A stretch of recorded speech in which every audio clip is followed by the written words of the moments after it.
This long video comprises a course on Danish commas. If you want a shorter video that addresses a particular issue of commas in the Danish language, fast forward to the specific place in the video or check out our shorter videos. Ever since we stopped writing like this and started writing like this, we've been using commas. You probably know the comma as a good friend from your own language. And maybe in your language too, there are people who are prepared to wage war to protect their idea of comma usage. But all you really want for the Danish comma are some rules that you can remember and understand. So here goes. Oh, by the way, this might be a good time to pause the video and get a pencil and some paper. The rules for Danish comma usage are simple, even though you'll always find some nitpicker who knows better. It's just the way people are with commas. First, there are three categories of comma in Danish: the clause comma, the content comma, and the common sense comma. The clause comma requires that you always separate subject-verb pairs with a comma. Here's an example. Han hedder Peter, og hun hedder Marie. This gives us two subject-verb pairs, so we need a comma between the clauses, ahead of the conjunction. Han hedder Peter, comma, og hun hedder Marie. Here's another example. Hun kommer ikke, fordi hun er syg. Find the subject-verb pairs here and here. And again, we put a comma before the conjunction fordi. Hun kommer ikke, comma, fordi hun er syg. The same thing happens if you have more than two subject-verb pairs. For example, if you have a principal clause and two subordinate clauses. Han hedder Peter, og han er gift med Marie, der kommer fra Norge. His name is Peter, and he is married to Marie, who comes from Norway. Find the subject-verb pairs here, and here, and here.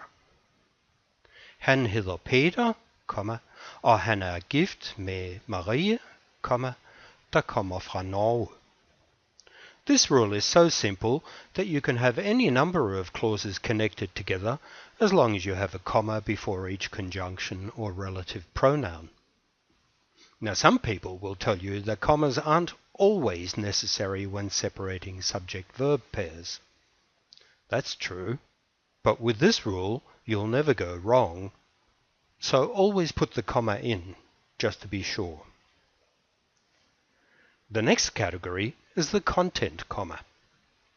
If you know a little about commas in your own language, this category should be fairly straightforward.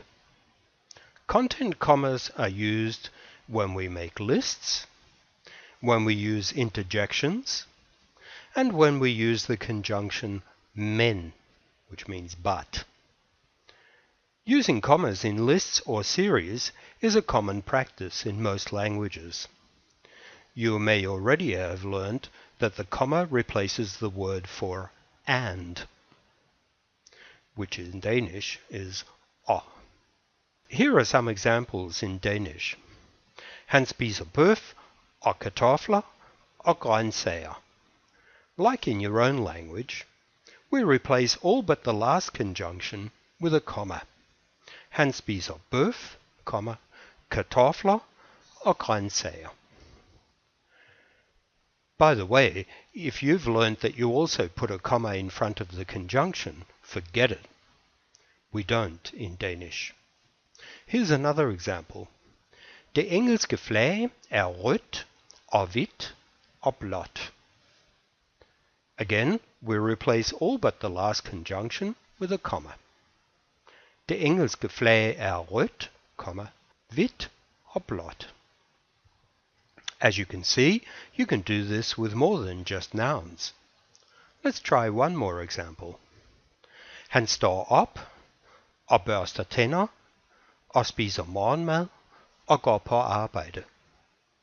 He gets up and brushes his teeth and has breakfast and goes to work. And again, we replace all but the last conjunction with a comma. Han står op, comma, børster tænder, comma, spiser morgenmad og går på arbejde. Right, what's next? Oh yes, interjections.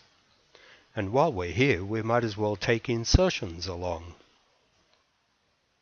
Interjections are usually single-word responses, exclamations, or greetings. When used at the beginning of a sentence, they are followed by a comma. An example. Hej, jeg hedder Peter. Hej is the interjection, so we need a comma to follow it. Another example. Peter, kom lige her. It means, Peter, come here, please. So here, Peter is an exclamation, to call Peter's attention to what we're about to say. This is a good example of why commas are important.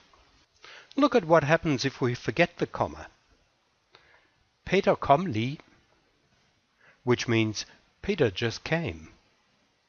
Anyway, an example of an exclamation. Au, det gjorde ondt, which means ouch, that hurt. And finally, here is an example of an insertion.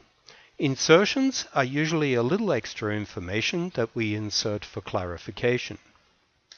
You might be tempted to use brackets for insertions, but don't. Use commas.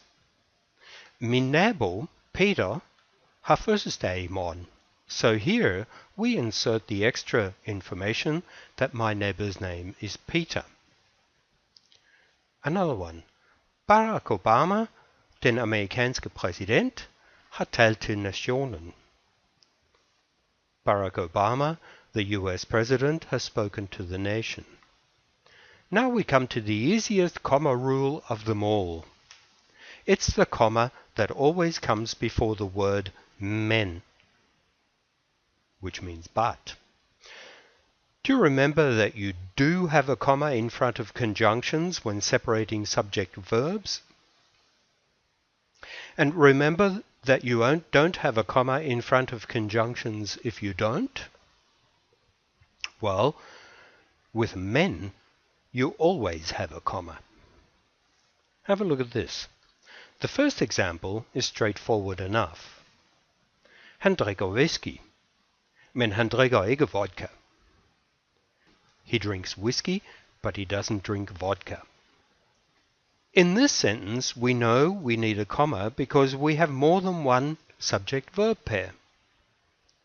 But we also have a comma because our conjunction is men. Have a look at this sentence. Han drikker whisky, men ikke vodka. He drinks whiskey, but not vodka. Now, we only have one subject-verb pair. But we are using the word men, and therefore we need a comma. Here are a couple of other examples that demonstrate this rule. Han drikker whisky, men kun i weekenden. He drinks whiskey, but only on weekends. Han er fattig, men glad. He is poor, but happy. I'm not surprised with all the whiskey he's drinking. Finally, we have the common sense rule. Remember the list rule? The comma replaces a conjunction, so you don't have a comma where you actually use the conjunction. But there are times when common sense tells you that you need an extra comma. Have a look at this sentence. Jeg elsker mine forældre, dronningen og statsministeren. I love my parents, the Queen and the Prime Minister. Now, if we follow the list rule, we might get the impression that my parents are the Queen and the Prime Minister, but they're not.